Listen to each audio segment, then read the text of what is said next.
Hello students, आपने democracy, monarchy या dictatorship governments के बारे में तो सुना ही होगा, लेकिन आपने कभी ऐसी गवर्नमेंट के बारे में सुना है जहां लीडर मर चुका है फिर भी देश को चला रहा है, जहां लीडर वोटिंग से नहीं लॉटरी बेसिस पे चुने जाते हैं? तो जी हाँ, हम बात करेंगे कुछ रेयर, फैसिनेटिंग और अजीबोगरीब गवर्नमेंट्स के बारे में। तो वीडियो के लास्ट तक बने रहिएगा। इससे पहले हम एक बेसिक रिवाइज कर लेते हैं गवर्नमेंट्स का, जिसमें सबसे पहले है क्लासिकल गवर्नमेंट। फर्स्ट है democracy, ruled by the people. लोग वोट करके अपनी गवर्नमेंट को चूज करते हैं और अगले 5 साल तक शिकायतें करते हैं। मोस्ट पॉपुलर टुडे, आज जो अधिकतर कंट्रीज है वो डेमोक्रेसी ही है, और जो हमारी इंडिया है वो वर्ल्ड की सबसे बड़ी डेमोक्रेसी कंट्री है। सेकंड है इसमें मोनार्की, राजतंत्र। इसमें rule by the king and queen, जो राजा और रानी होंगे वही रूल करेंगे, और इसमें हेरिडेटरी सक्सेसर मीन्स इनके जो बेटा बेटी होंगे, इनका जो वंश होगा वही आगे जाके रूल करेगा। आप सिंपल लैंग्वेज में ये कह सकते हैं कि फुल ऑन परिवारवाद। अब आते हैं एक कुछ अजीब सी गवर्नमेंट में, थियोक्रेसी, रिलीजियस रूल। इसमें क्या होता है? इसमें यह है कि जो सरकार होती है वो भगवान के नाम पे चलाई जाती है।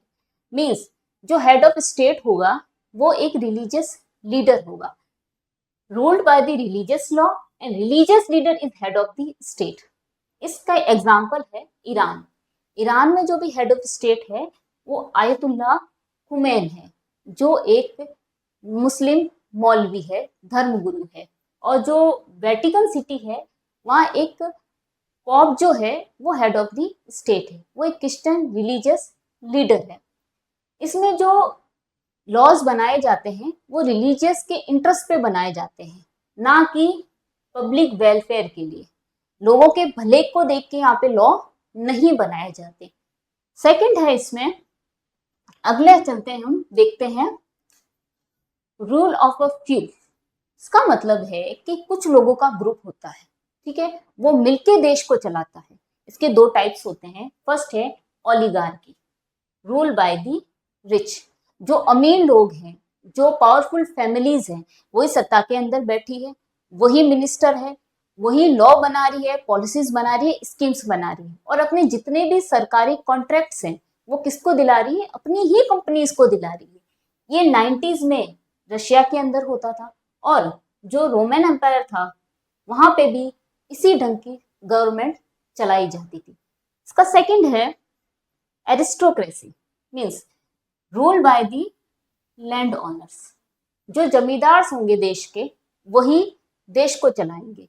जैसे जो मिडाइवल यूरोप था उसमें यूके, फ्रांस या फिर जर्मनी थी, उसमें क्या होता था, अगर आपके पास में हजारों स्क्वायर किलोमीटर की जमीन है तो आप सब मिलके एक कैबिनेट बनाएंगे और देश को रन करेंगे।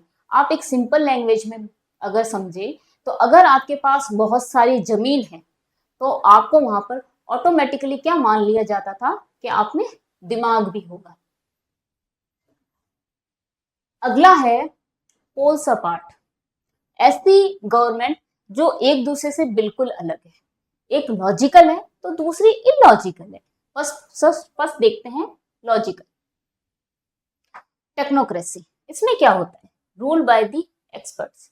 जो डॉक्टर्स होते हैं, इंजीनियर्स होते हैं, साइंटिस्ट होते हैं, वो देश को रूल करते हैं। प्रेजेंट में इसका एक एग्जांपल है सिंगापुर। सिंगापुर में अगर आप कोई हेल्थ मिनिस्टर है तो वो डॉक्टर रह चुका है, अगर कोई डिफेंस मिनिस्टर है तो वो आर्मी के अंदर सोल्जर रह चुका है, ठीक है। और अगर यहाँ पे आप जिस फील्ड में मिनिस्टर हो उसकी आपको नॉलेज होनी चाहिए। इससे क्या होता है, जो गवर्नमेंट होती है वो काफी एफिशिएंट होती है। मीन्स यहाँ पे जो पॉलिसीज बनती है वो काफी ठीक से बनती है और इम्प्लीमेंट भी ठीक से होती है। लेकिन यहाँ जो पॉलिसीज और स्कीम्स बनाई जाती है वो एक टेक्निकल ग्राउंड्स पे या फिर डेटा के बेसिस पे बनाई जाती है।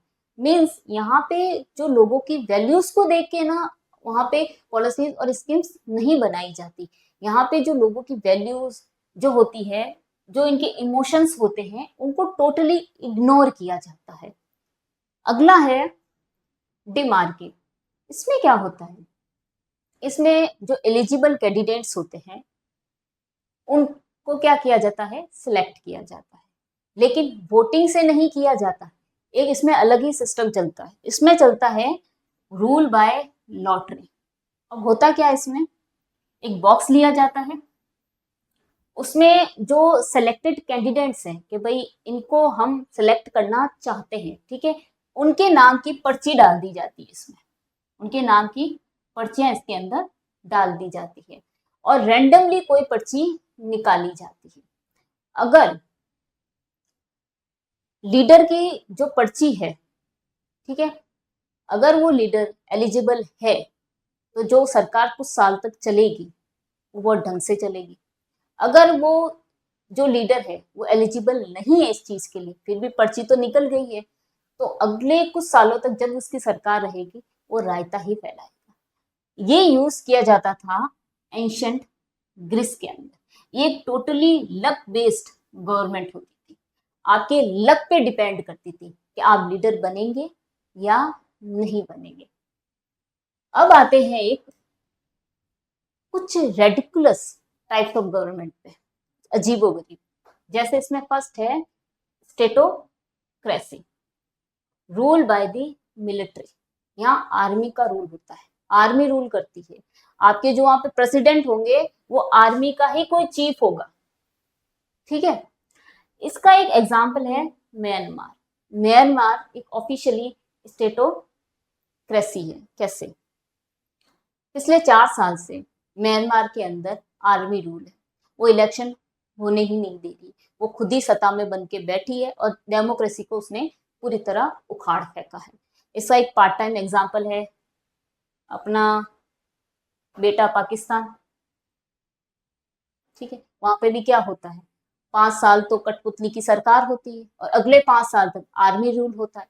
तो सिंपली वहां पे है क्या, वहां पे आर्मी ही करता धरता है। नेक्स्ट है इसमें gerontocracy, rule by the seniority. Means जो एजेड लोग होंगे वो वहां के प्रेसिडेंट होंगे, हेड ऑफ द स्टेट होंगे। मतलब आप समझिएगा कि जो वहाँ की काउंसिल ऑफ मिनिस्टर होती थी उसमें जितने भी लोग होते थे वो ऑलरेडी बहुत ज्यादा एज में होते थे और उनमें से ही जो सबसे ज्यादा एज होती थी उसी को प्रेसिडेंट बनाया जाता था, ठीक है। मोस्ट एज और हेड ऑफ द स्टेट। अगर आपकी एज ज्यादा है, ठीक है, तो ही आप head of the state president बन सकते हो। 1980s में सोवियत यूनियन में जो वहां के प्रेसिडेंट थे, ठीक है, जो वहां के मिनिस्टर थे, उनकी जो एज थी उस वक्त 75 प्लस थी। मोस्टली सबकी 75 प्लस एज हुआ करती थी। अब हम बात करेंगे कुछ अजीबोगरीब गवर्नमेंट के बारे में। नेकोक्रेसी, रूल बाय दी डेड। यहाँ पे लीडर मर चुका है फिर भी उसके नाम पर गवर्नमेंट चलाई जा रही है।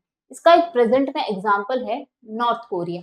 वहां पे जो किम इल सुंग है वो वहां के इटरनल प्रेसिडेंट है। मीन्स अनंत काल तक प्रेसिडेंट वही रहेंगे और उनके बाद जो भी आएगा वो ओनली वहां का केयर टेकर होगा। जैसे अभी नॉर्थ कोरिया को संभाल रहे हैं किम जोंग उनके केयर टेकर है, ना कि वहां के हेड ऑफ द स्टेट है, ठीक है।